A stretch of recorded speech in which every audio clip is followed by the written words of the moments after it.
I'd like to share what I believe is a beautiful lesson that is practical, applicable to our lives from Parshas Naso. From the Aliyah of Chamishi and on, we have the korbanos that were brought by the Nesiim. These were the sacrifices that from Rosh Chodesh Nisan, the first day that the Mishkan was inaugurated, for 12 days there were korbanos, there were sacrifices brought by each prince, each head of the tribes of the Jewish people. So for 12 days, each day, there would be a korban brought by a Nasi. And the Torah goes into great detail describing each korban that was brought, which is really striking because we know that the Torah is not repetitive.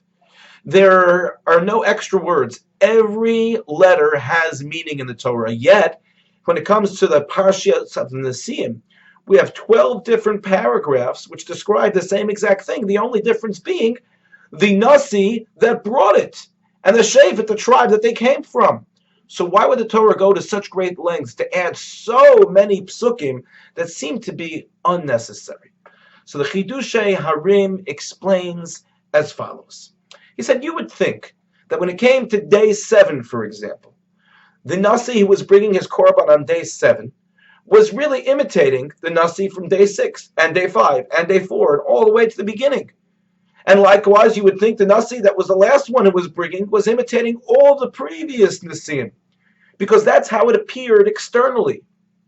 And he explains that the Torah went out of its way to give the details of every Nasi, even though it was identical, to teach us that while it looked one way on the outside, inside, each and every Nasi had their own focus, had their own desire, their own alacrity, their own excitement to bring the korban, and that was not equal to, and that was not shared by what the previous Nasi had brought.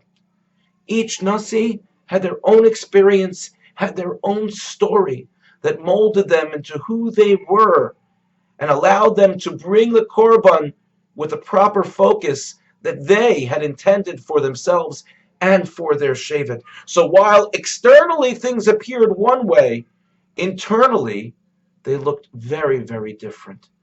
And so we can apply this concept to our lives as well, because ultimately we try very hard not to judge others. But the reality is that we do judge. When we're walking down a block and there's somebody else who's walking toward us, we judge in our mind. We judge as to whether that person is a threat or not. If that person is a threat, we decide to walk across the street or we turn around and walk back. So although we like to say that we don't judge, on some level we do judge. And so perhaps the lesson that the Torah is sharing with us is that when we do judge, let's do so by giving people the benefit of the doubt.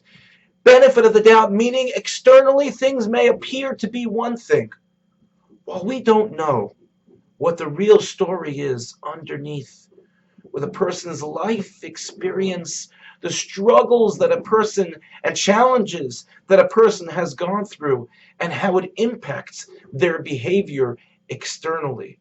So for the good, and perhaps sometimes even for the not so good, if we focus on understanding that we don't know the whole story, then we truly will be able to judge people in a favorable way.